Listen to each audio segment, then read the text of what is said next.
So today's topic is about disaster recovery and continuation. Disaster recovery and business continuity plan.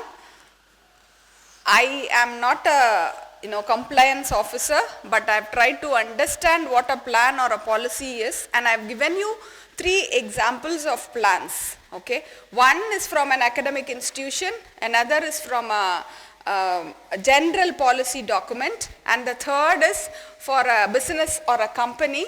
What is their disaster recovery plan? Okay, so initially, what exactly is disaster? And how do you define a disaster? Can you give me some examples of disasters? We have lots of that happening around now, right? Examples of disaster? Landslide, tsunami, different types, natural disasters, man-made disasters. Okay, that is political disasters, cultural disasters that happen, okay. What happens for these disasters? COVID was a disaster, and COVID recovery, we are still trying to create plans for it, trying to recover from it in our individual capacity as a government, as an institution. The problem is, as an individual, when we try to do it, it's very easy. We have our own plans and we try to change whatever we can. But for an organization, there is a head, there are a group of people around, and the hierarchy of information flow, the way in which the information is shared between people has to be done based on plans and policies. This is where policies come into picture. Okay, and what happens if one of a important officer in an organization gets deceased? Then there cannot be a stop of information flow. Okay, when the President of America had to undergo an operation, there was a disaster recovery plan. It's a emergency situation, and anything can happen. So there should be a plan that is in place, and normally as computer professionals, we do not think about these plans. We do not worry about these plans because we are technologists, and we have any problem, we immediately go for a fix and a set of rules that we will follow in order to fix the problem. Okay, there is a bug in your computers. How do you solve it? In your program that you have written a Python program or a C++ program, simple for computer professionals. You write a small set of code and there is a bug and it is not executing and it is not running properly. What are the steps you will follow in order to, it's a disaster, no? Exam, you have to show an output and the output is not coming. What is your disaster recovery plan? Clearing the errors, trying to find out what the error is, yes? Identifying the errors first, and what students normally say is comment out that statement, immediately the error goes out. It will say 100 errors, and students will get very worried because there are a lot of errors. Now how do I change it? All you'll have to put is a semicolon or a continuity statement, or you would have forgotten a comment, closure of a comment statement, and you would get 100 errors because the system is not able to understand it.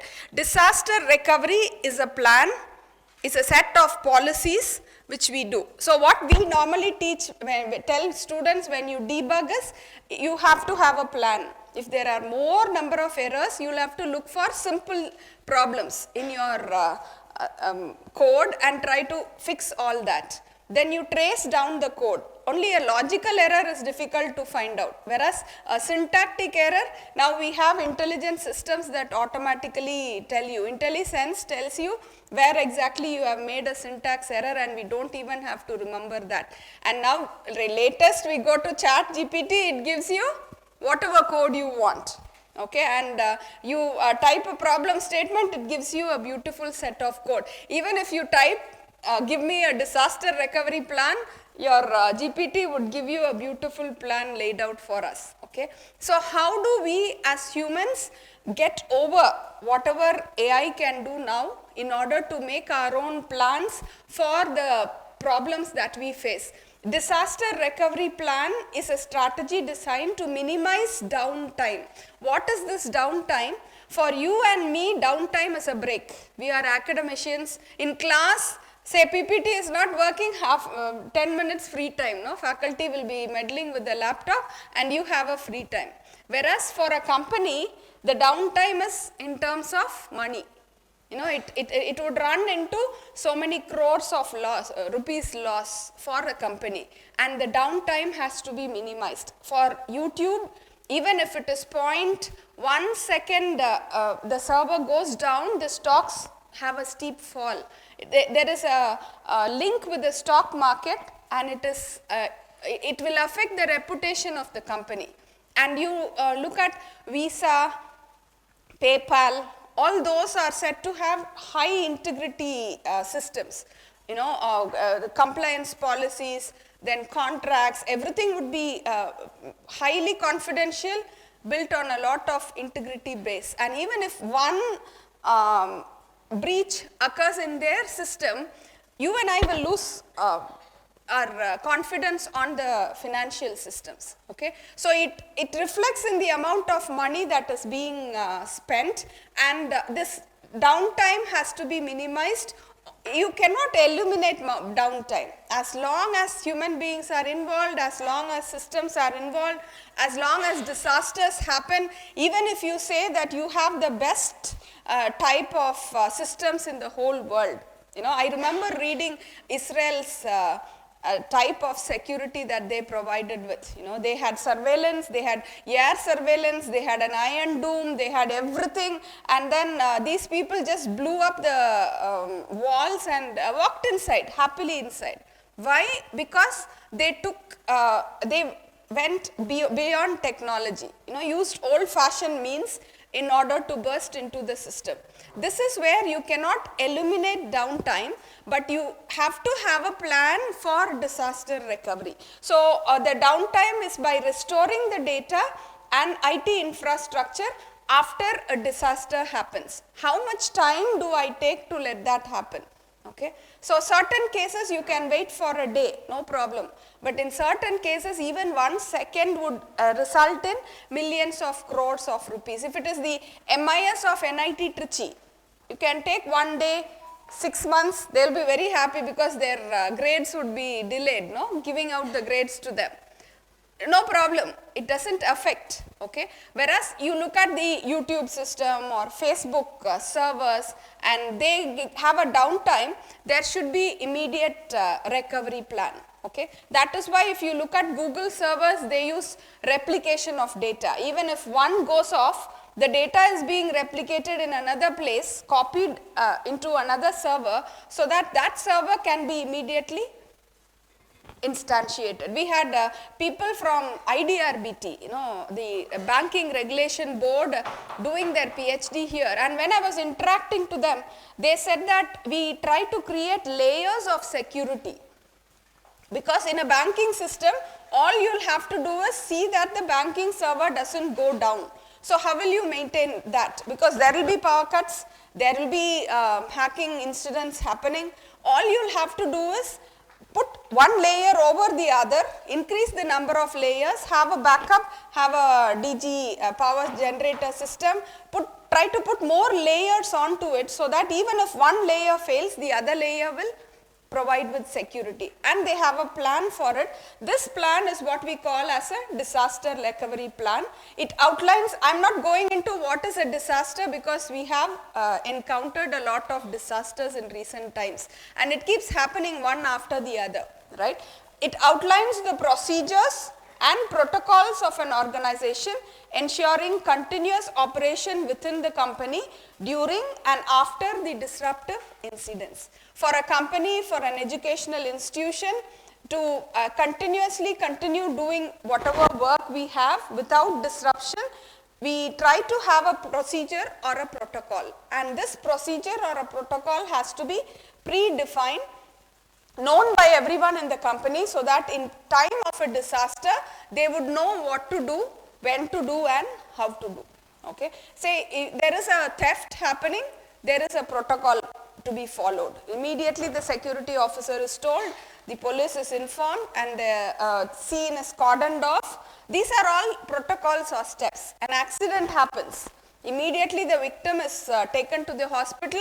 If you need, an ambulance is called for, a police is called for in that place, a picture of that incident is taken for insurance claim. These are all some of the simple protocols that we follow for any problem or any disaster that happens. Okay. Now, one is said to be disaster recovery. The next, go to the next slide. Next we call it business continuity plan. You know, when my car got into an accident, okay, the next 2 weeks I was not able to drive the car because the car was in the workshop. Okay. So should I stop, take a leave till my car comes back and then continue with my work? Not possible. There should be a continuity, and I should find out alternative means of doing that. Okay. There can be a disaster. Just because there's a disaster, we keep blaming the disaster, then company will run into losses because of it. So the continuity is different. Disaster recovery is different.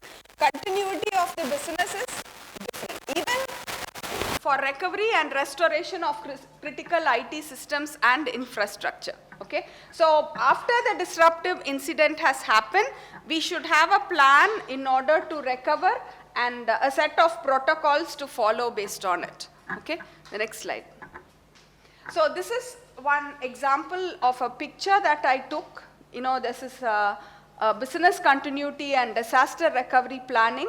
There are 3 layers to it. One is the infrastructure layer, the other is the management layer, and the third is the policy layer. So the infrastructure, yes. The infrastructure layer says there are servers, storage systems, network components, data backup, offsite replication, alternative sites, information technology recovery processes, all this being defined, and these are as hardware. You know, you have a server, the server room is completely air conditioned to prevent heating and fire. The electrical compliance is being done, and there are set procedures for the electrical wiring that has to be done. Storage systems, replication of servers and a backup server, and how often do you update your backup servers so that you have a updated data in the backup server during downtimes. You know, times when the servers have very less traffic, we try to back up the server so that the information can be replicated. Then the networking components, say someone is digging a hole for some other job in the institute, they should not dig up a network cable. Okay. So there can be covers for the network cable, coloring, and then information, because the person digging has no technical knowledge. He only knows how to use a spade. So there should be proper methods in order to protect the network cabling that connects the system, because one cut cable and it becomes a disaster. Okay, we are very happy with disasters because we take disasters as interruptions so that we can take some rest for some time. But if your working time involves making money, then it results in a loss of jobs, or it results in loss of monetary benefits that we could get. And all companies have a disaster recovery and business continuity plan. The IT recovery process, say a server is compromised or hacked, what is the steps that has to be followed? Who has to be informed, and how will the server be isolated, and how will you be able to protect the systems here? Okay, there should be a firewall, there should be a sanitized zone, there should be a virtual network, and then there should be a demilitarized zone that we call in computer terminologies, and then you have a email server going down. Just switch it off. Who is calling? Number. Give it to Saroja madam. Sir should be calling. He should come down. Saroja madam. So there is information technology, the server is down, what do? For your emails, and what is the process that you follow, and who will come in order to plug in back the servers, or who do you contact? See, we have a Moodle server, a learning management system, and at times the server would not open and students would complain. Then who should you contact in CSG in order to make it happen? And who would go physically, check the server, see if the power cable is not right or something has gone wrong, and fix it. It is a recovery plan that has to be set in. Okay, so these plans and policies are based on the hardware that you have, or we call it the infrastructure. Infrastructure can either be hardware or it can be software, and then there is a management layer to it. What does the management layer do? Give some risk management, business continuity plans, validation and testing. You would have done software testing, software validation. Okay, why do you do that? Why do you validate your software? To say that it has completed the objective, it achieves the objective for which it has been designed, right? So here we have a risk management plan, then business continuity plan and validation and testing. Simple example would be a fire drill that happens in big organizations where there is high risk of fire. There will be a bell and every employee will have to do it, go through the motions of doing it. So that is called as validation and testing. And then you have the policies and strategies, the business continuity plan. Those are the policies that people who define the policies will give to us. Okay, I want you to look at the policy of an educational institution that I have shared. There are 3 PDFs that I have shared. One is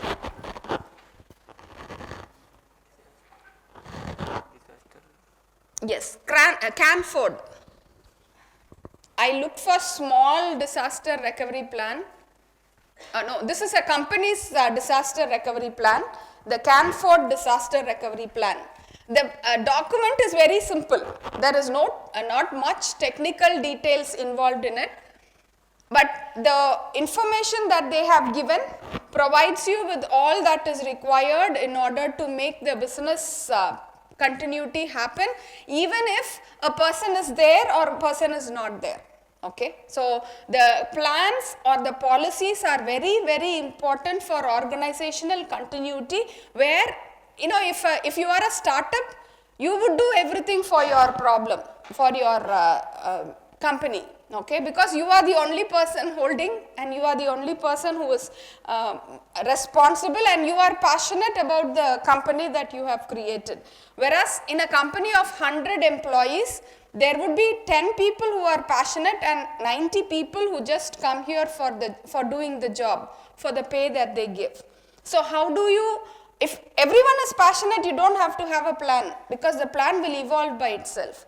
But to make all the other 90 people go according to a strategy, we need a disaster recovery plan, so that the plan would be successful. Okay, can you just go through this? Just skim through the disaster recovery plan.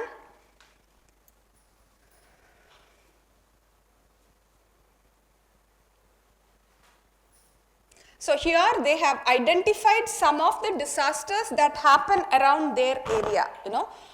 Say NIT Trichy doesn't have to worry very much about earthquakes, because we are not in the seismic sensitive zone. Okay, but we are worried about floods that may happen because we have Kaveri river flowing close by. Then we are worried about droughts, and then other disasters, fire, then epidemic disease, loss of power or severe weather, all those conditions, cyclonic circulations that come in, and sudden death or incapacity of a key staff. In a topmost position someone goes, then there is no, we call it policy paralysis. That should not happen. It leads to a disaster in an organization. Then loss of IT capability, including hacking incidents. We have a honeypot node here in NIT Trichy. A honeypot node is something that will lure people into sending their malwares. It will look like NIT Trichy website, and it will look like NIT Trichy's system, but it will be vulnerable and people can directly access the contents inside it, install their malware and try whatever they want. But after which it will not allow them to use any of the critical resources present in NIT Trichy. Okay, and that honeypot was actually a part of the National Cyber Coordination Center scheme, which tries to understand malwares, because malwares keep constantly evolving, and hacking, you will not be able to find a solution immediately. You do it today, tomorrow they will make a different malware and they will provide with the new type of methodology to hack inside, right? So in such cases, there should be systems that will prevent such incidents from happening, and the honeypot node is one such method that the government of India has used to collect what are the different types of hacking that happen, so that security advisories can be sent to institutions. So we have many types of disasters and risks, and what are their business priorities. This document gives the time scale within which the people have to be notified that there has been a disaster happening, and if it is not done, then it will be escalated to the next level. So that is how the corporate system works. The next page. So there's a CEO and a disaster recovery team, and normal business operations to be fully resumed within 1 to 3 months. Okay, so there is LA fire, Los Angeles fire, and how do you do a disaster recovery? It's a disaster, unexpected, but there should be a recovery plan according to which it goes in. Okay, and without a recovery plan, you will have to forego your business, or your business would start running into losses. So the recovery plan and the business continuity plan, an alternative to what can be done when a disaster happens, is important. This is a disaster recovery team. So everyone involved in your organization would have a part in it. Say in NIT Trichy, we have the director, the deans, and the heads of various infrastructure. So we have committees for all the infrastructures. All those people would have a presence in the recovery team, because they all have to be combined in order to make decisions together. This gives you a set of people, you can just go through them. So they have a purchasing manager, sales director, finance director, and various other people. Next. And this is the call chart, ensuring all contact information is passed on to the disaster recovery lead, and there is an activation plan. If needed, there is an evacuation during working hours. Okay, so that plan is also there. You would have, some simple example is, you would have fire escape plans fitted inside malls, if you look at it, because in malls you don't have control over who is going where. So there should be prominent places and an escape route that is available, so that people can run on to safety when there is a sudden disaster that happen. That is a mandatory inclusion in the construction itself. For construction industry, they have safety rules and then safety guidelines. That is to proactively take measures to stop the damage that happens in case of uneventful disasters or unforeseen disasters that happen in. Okay, so mostly this disaster recovery plan is for something that happens because of exegesis, out of control disasters. Normal disasters that happen, maybe a fire, we have a fire hydrant inside this room. Okay, it's mandatory, and there are safety principles, and there should not be any live wires outside.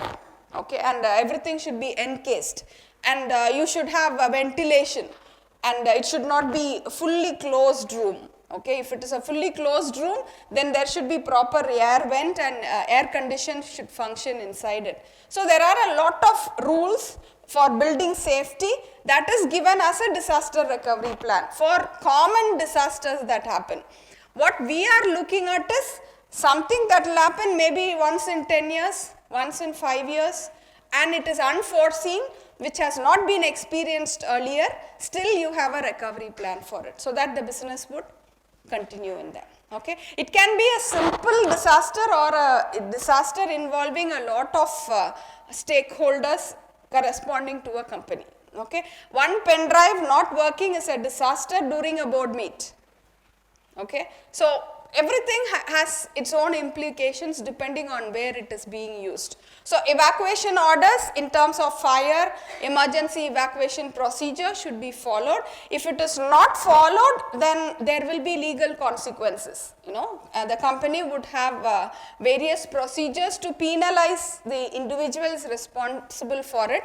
If we take on a position of responsibility, we should be aware of all these principles and plans that are there. We cannot say I have a position of responsibility but I am not aware of it. It comes along with the position of responsibility that is given to us. Next. And if there is no evacuation or recovery plan, if you are in a position of head of an institute, you are supposed to create a policy. That's why you are here today. Trying to learn how to write policies and contracts, though it appears vague and you don't understand it, still it is required, because as a head of a startup or an innovator or an entrepreneur, you should be aware of whatever is required for an organization. And supporting information on the website, then for the staff, for the key customers, for media communication, and for the review of the procedures. Okay, so they have one more sheet. This is a valid document. There is a signature, and the chief executive officer takes responsibility for the document that has been created. Can you go to the next policy?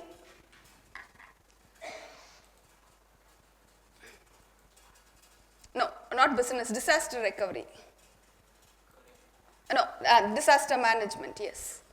I think this is for the Riverside College.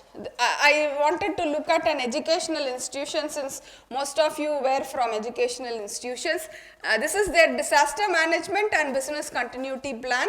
It's got 25 pages. Can you just skim through the pages?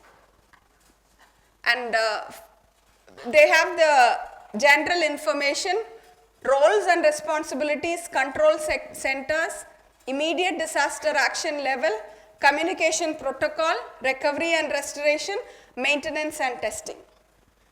So they have procedures for doing them. I'll just leave it here. This is a general context and policy where they define what is present in this particular document, since the size of the document is big. Please go through the document on your laptops. And if you have any questions, you can raise.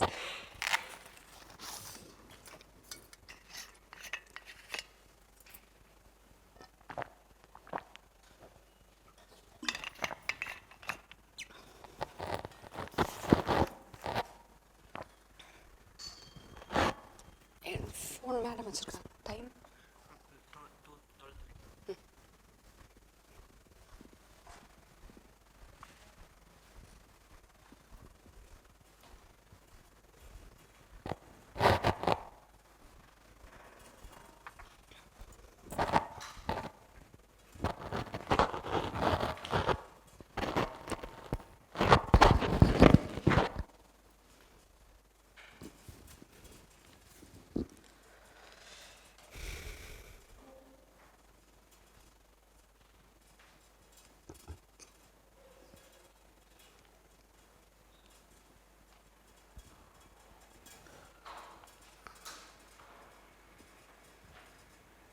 So this includes the risk management and financial aspects, whistleblowing aspects, health, safety, IT security. That's why it's a big document. Just go through the document, and you need not have to read the complete document. It will take time. You can do it later. Go to the next slide, next page. Next. So they have given this in phases, okay? Trigger phase, control phase, recovery phase, and review phase, okay? So there are different ways in which you can plan your document. Since this is an academic institution, they have given phases. So each phase would be triggered based on different things that happen during the process of disaster recovery, okay. So trigger phase will be assessment, reporting, decision making on discovery of an incident where you see a theft, then immediately what are all you are supposed to do, okay. The control phase will be to minimize the danger or risk and to bring the incident under control.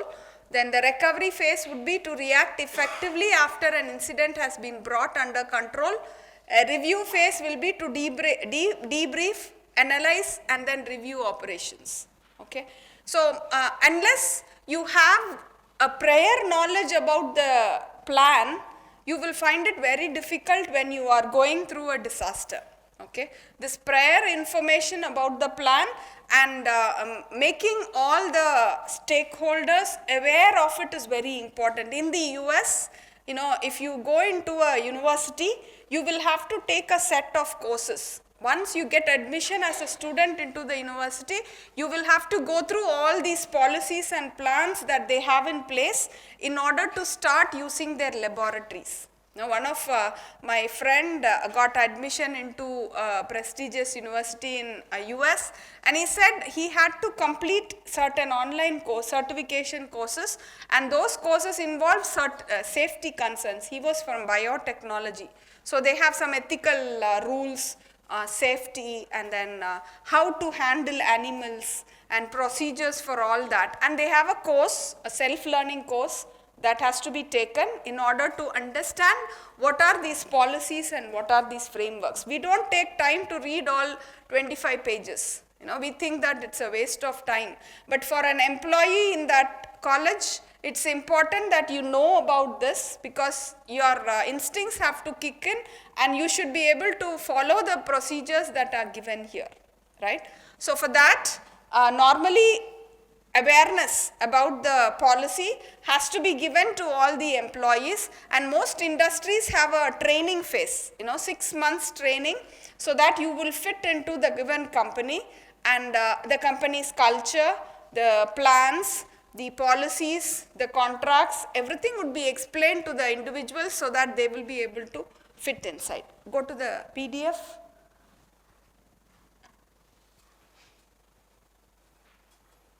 Next. So business continuity plan will include steps ensuring smooth functioning during or after a tragedy, and it can consist of people, technology, and facilities, and it gives a long-term viewpoint. That is very important. Your disaster recovery is short-term. As soon as a disaster happens, what should I do?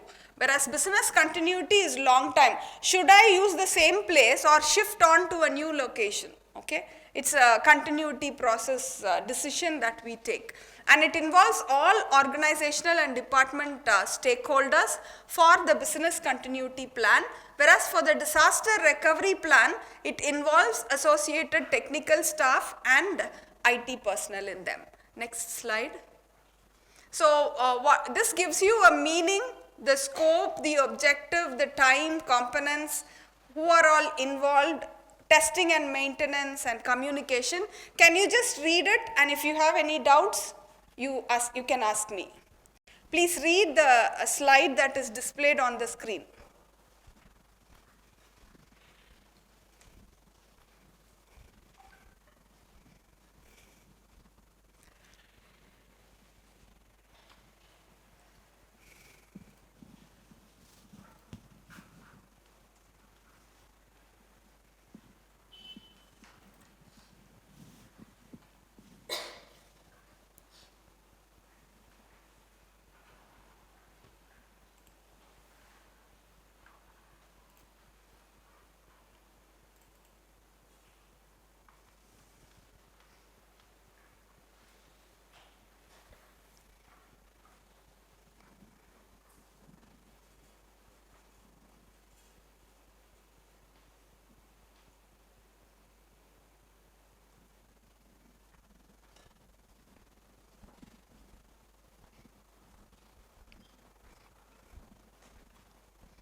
What are the backups plan you have for your own critical data, your certificates, your information?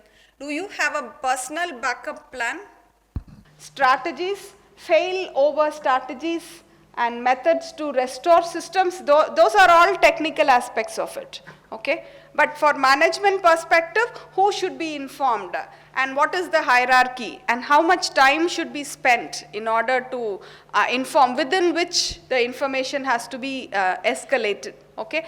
I would give an example of people writing their examinations. You know, NTA has conducted examinations for crores of students, and all these students go to different institutions, they write their exams and they come out. And there should be a recovery plan, there should be a continuity plan. What is the continuity plan?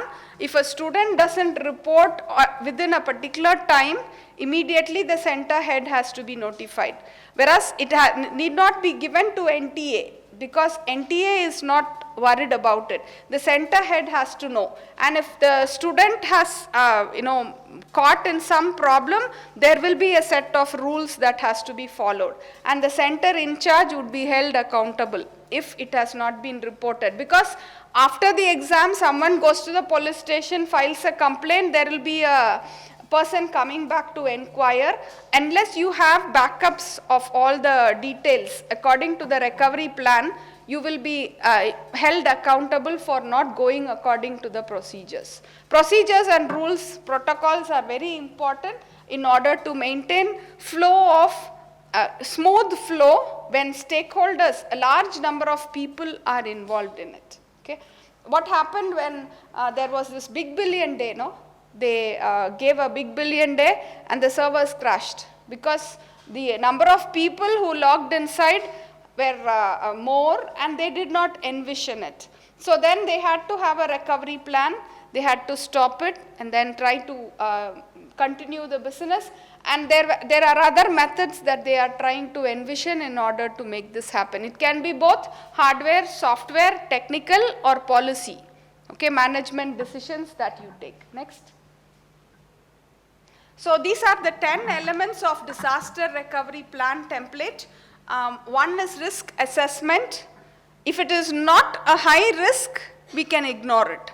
If it is a risk to the business or to the amount of profit that we are making, or it affects the stakeholders, or it's morally, ethically not right, then the risk has to be addressed too.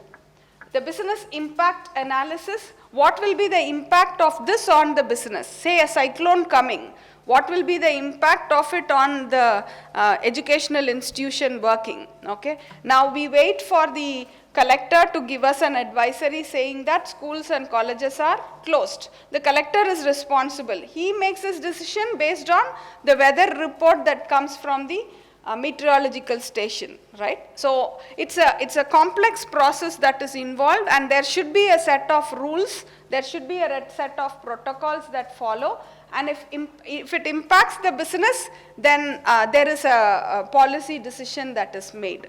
Okay, since mostly NIT Trichy is residential, if there is a puja in Srirangam, NIT Trichy doesn't have a leave, because the streets would be congested and there will be a local holiday to all the institutions inside Trichy. But NIT Trichy would function normally because it's not going to affect the community inside, okay, or the stakeholders inside. So this is where you analyze the impact and then try to make a decision based on it. Then the recovery objectives, what are the main objectives, that varies according to the business or the institution. The data backup and recovery plan, the redundant systems and infrastructure that you use, you should not waste, and you should not, you cannot spend a lot on something that is not necessary. So there has to be a plan based on it. How many redundant systems you use and how do you protect them, what type of infrastructure you provide for them. A secondary site, these your Google replicates in 3 different sites in 3 different geographic locations across the world. Okay, your Gmail drive will be in 3 different locations. That's how Google tries to replicate in order to provide us with access to information. Okay, so the secondary sites, all major technical companies have secondary sites where they store the information, because replication provides you with an alternative when one information fails. And communication and notification to individuals within and outside the organization. What is the flow of communication? Who should be informed immediately, and what should be the protocol that is followed? Okay, that should be put on paper in order to know the plan. There should be an emergency response plan, and then testing and training all the stakeholders to understand what that plan is, so that they are aware of it. We have discussed about all this. Documentation and periodic review. You know, the disasters keep changing, demographics keep changing, we have extreme weather conditions present now. So for all these changes that happen, how do we document and how do we review the statements that we have, the plans that we have, so that sudden infrastructure addition happens, that infrastructure should also be included in the disaster recovery plan. Okay, so normally we have managers trying to put in all these policies together along with the legal advice, so that the document is, works with all kinds of exigencies that happen in any situation. Next slide. So one more, 3 C's. 4 C's of, 4 C's of disaster recovery. Communication. What happened? I just leave it as such, yes. 4 C's of disaster recovery. You have communication, collaboration, coordination and cooperation. So this is from the business perspective. Okay, for any business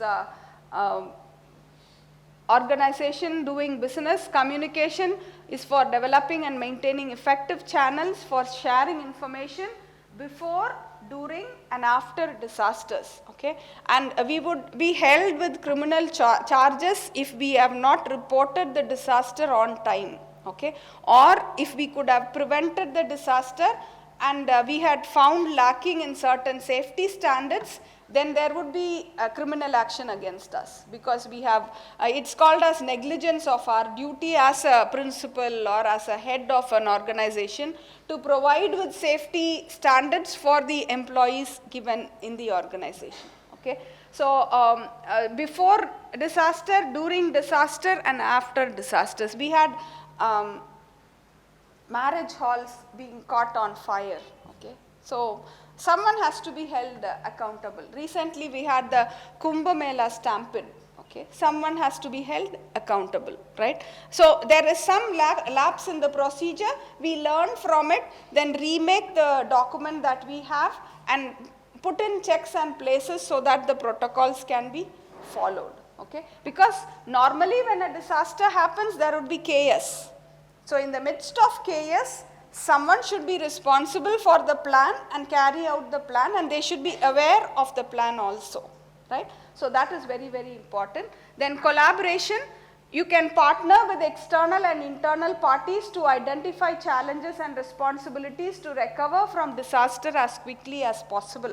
Industries normally have safety and security engineers who create these policies, periodically check, audit a particular institution. Then in educational institutions, we have NAC, we have other accrediting agencies and agencies that inspect the institute to see if the facilities are there, if the proper guidelines have been followed. So those are all checks and places that have been used in order to work, and we collaborate with external agencies to come and inspect our facility and give a certification to it, saying that this factory is capable of creating something for which it has been designed for. And there will be a lot of protocols that are followed or industrial standards that are set up. Normally for any production line or any systems, workflow or supply chain, whatever it is, there will be a set of policies and procedures that have to be followed for the safety and security. Cooperation for working with internal and external parties that share the same goal, responding to and recovering from disasters and strategies for achieving it. So any company will have its own disaster recovery plan, and if there is no disaster recovery plan, we formulate a plan, because all of you have been adept at creating policies now. So you can write a policy depending on the type of disasters that happen and how I will be able to protect my organization from the disasters. There is one other document, that is the third document that I have shared, which is a common policy. One was a company, this is for an educational institute. Third is a general policy for disaster recovery, for business continuity. Yes. This is a business continuity and disaster recovery policy. The document describes the measures in place at the level of Power ENP, which is a company, and the purpose is to outline the course of action for continuation of critical business functions and the measures for recovery in event of a disaster.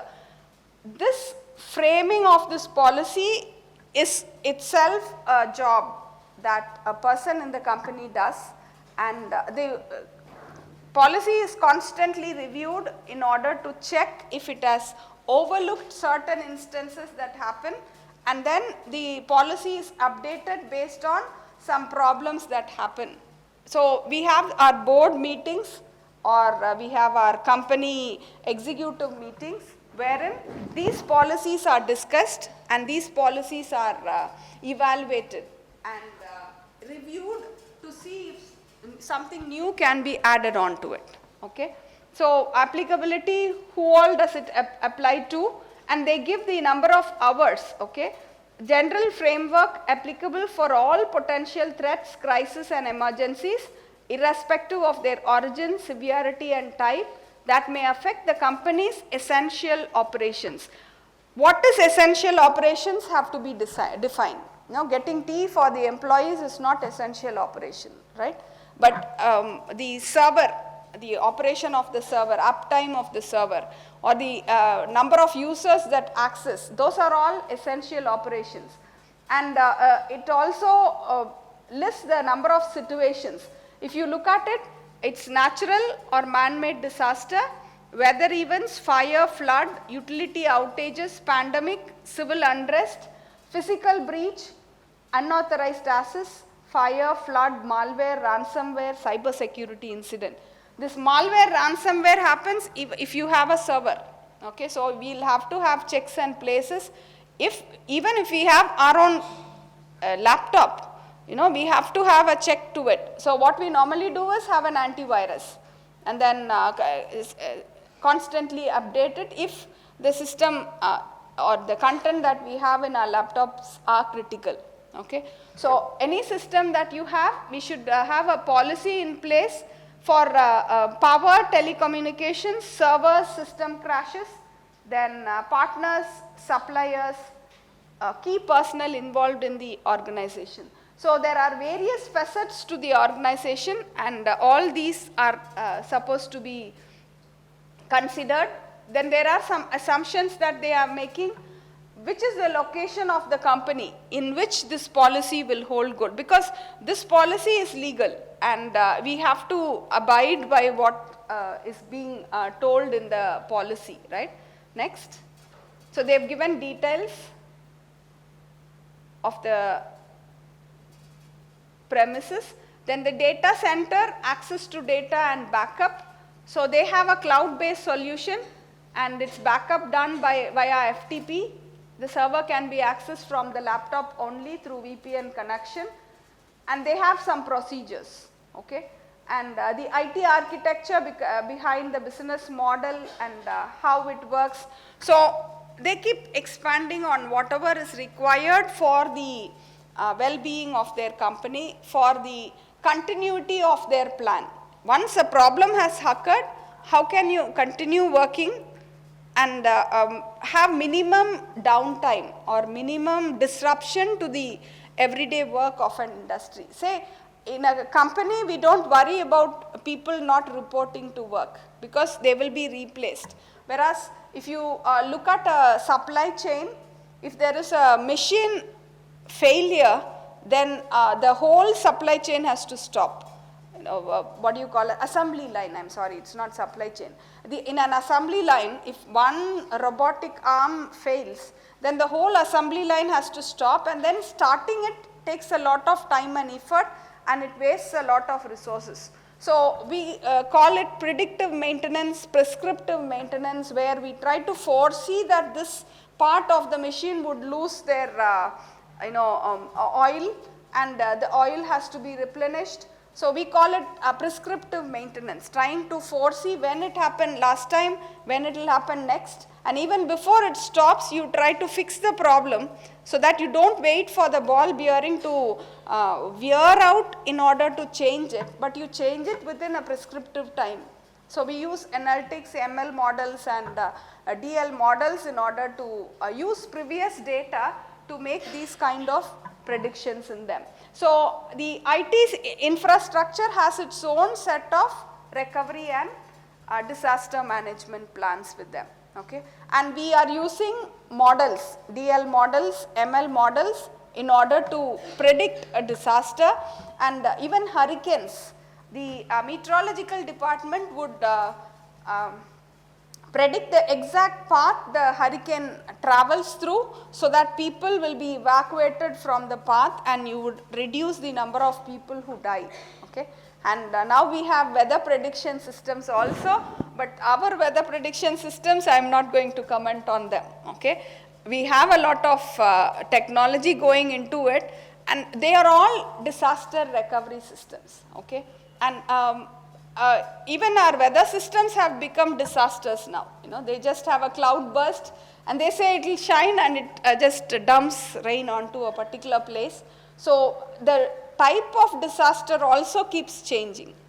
There has been a way in which these disasters have been evolving, and what was not a disaster earlier has become a disaster now. Earlier, if you forget your mobile phone, you don't worry about it. Today, you forget your mobile phone, it's a big disaster. No? The whole day you will not be able to do anything.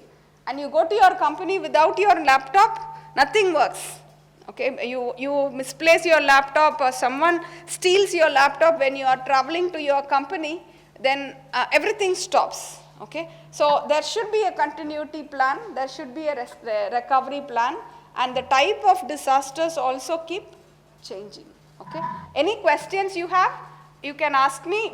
You can read through this. Okay, there may be some disasters that require emergency people working on them, some disasters that require external support because your company doesn't have the solutions for it. So there are different ways in which the recovery plan can be formulated, but there should be a plan. If you are the CEO of the company, you should be aware of the plan, you should create a plan, disseminate it to all the employees or the stakeholders, and see that they execute the plan when a problem happens. Or else they will not find fault with the employee, they will find fault with the organizational head. And the head cannot say, because he takes responsibility for the upkeep and the smooth running of any company or industry. Okay. Any questions you have?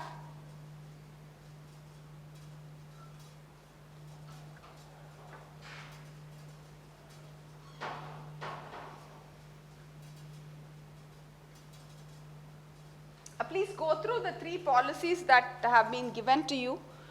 Don't worry, I will not ask you to write a disaster recovery plan. We will work with the e-commerce part of it, because e-commerce is very important and it has become a part of everything that we do. So we will have an assignment on the e-commerce and the e-business part of today's lecture. But know that disaster recovery is very, very important. And without a recovery plan, you will have to face losses, and you will have to give up something which you normally have if there is no recovery plan in your hand. Okay, so it's important that you try to fix the problem as early as possible so that it's interesting. Okay. so that it gives you time in order to adjust yourself and rebound from what you have experienced in your life. We do it personally every time, but when it comes to an organization, we normally stop because we think someone has to instruct us in order to do it. Okay? And in most Indian systems, if your HOD doesn't tell us, we don't do it. If the organizer doesn't tell us, we just sit. You know, we don't take responsibility for ourselves. That's because there is no recovery plan for a disaster. We envision that this workshop will not have a disaster. So there is no recovery plan, okay? But when a disaster happens, when something stops, then someone steps in immediately in order to solve the problem, okay? Suppose we move up and there's no food there, it's a disaster. According to some people who are feeling very, very hungry, then immediately someone has to call and make a recovery, okay? So we are doing it constantly, but when more people are involved, whatever we do constantly has to be more organized, okay? You cannot go about calling for people, 5 persons calling him, the person at the same time. That will result in chaos, or someone shouting because they are angry that the food is not there. So it will result in chaos when more number of people are all joined together and each one has their own individual views of how to solve the problem. Then a plan normally helps because there is a list of rules and we follow the list of rules in order to make things happen. So the person who drafts the list of rules is very, very important. We call them to be consultants. Okay? Actually, Prakash sir is a compliance officer. You know, he goes and checks whether there is compliance to a set of rules, and they make a lot of consultancy money. So if you are interested in doing consultancy, you can write these kind of rules for organizations and get money from them, and then check whether they are following these rules. And there are organizations, standard organizations also that help. It's simple, easy. You will have to learn a bit of how it is done, or you should have a management degree or a law degree in order to make this happen. And we also have BTech Planning and Management now, a course that is being offered for people who are interested in these kind of plan formulation, policy formulation and doing. We have a separate course that is available which you can do in order to work with policy framing, decision making, planning commissions, and important government organizations. And in future, for educational institutions everywhere, we would require people who will do this planning and who will do this drafting also. Okay? Any questions you can ask, or else we will break for lunch.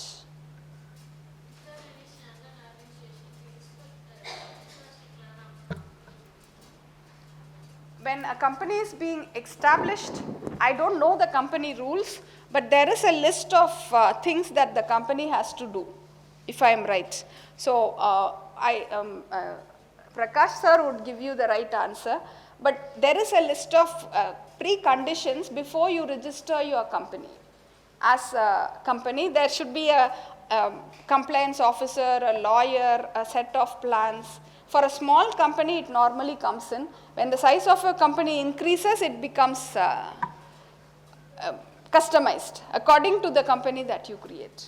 Usually, it depends on the company and the standards that governs that company. Okay. For example, if we take an IT company, so they must be compliant to some of the standards like ISO 27001. Yes. Which we call it as a golden standard. So in that standard, if a company says I am compliant to that standard, it means they will have a recovery plan under that compliance.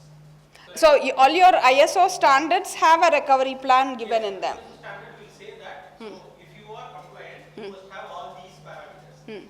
So usually, Prakash sir, like they will do an audit, compliance audit they will do, and based on that audit they will do the report. So then the And that report has to be submitted every year. No, it need not be submitted, but it is. I remember.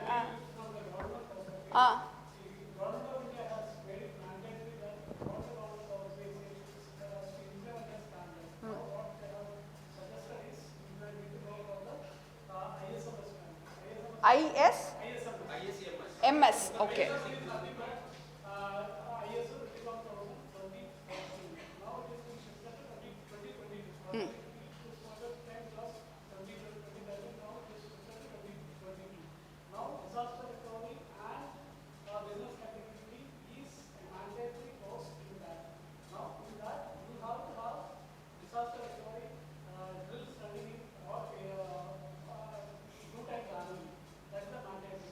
Every organization. Every organization, no government of India has made it mandatory that all the government organization has to follow the ISMS Guidelines. better organization has to follow this. But they do they have auditors coming in periodically checking? They have, as part of this, you should be having 2 internal audits running in a year and 1 external audit Okay. has to conducted in a year. Okay. And that Report. unless this external audit, that is a audit which has to be certified, the auditors have to be certified from ISMS. Okay. Okay. Okay. Organizations which is there. They have to certify that. Then only you will be eligible. I mean, otherwise, if there is any non-conformance or NC there, you have to rectify that. Complain. See, we have this in educational institutions, unless you have all the compliances, the, what do you call it? License is cancelled or the grant is cancelled, no? The Now, I think there is a directive coming from government saying that all the institutes or whatever is getting funded from government has to comply. Now it will become the responsibility of the CISO to frame these policies, frame this thing. Yes. And they give the policy, so we just customize that according to our infrastructure and comply and give them a report. Basically, when you are looking at the disaster preparedness, you need to identify your ground rules. Ground rules is something that without that, the system will not work. Then you have to also protect. You call it crown jewels. Okay, okay. So those are all terminologies that from business perspective people use, but so far industry had strict norms because they were profit making and government institutions did not have the enforcement fully. Now they are slowly bringing that in because government institutions are also going into partnership with public-private initiatives. So the compliance has been slowly integrated and separate digital recovery plan, safety audit of an infrastructure. So there are different facets to it depending on it. Okay, thank you. Any other questions? Is it time? Shall we break for lunch? Yes.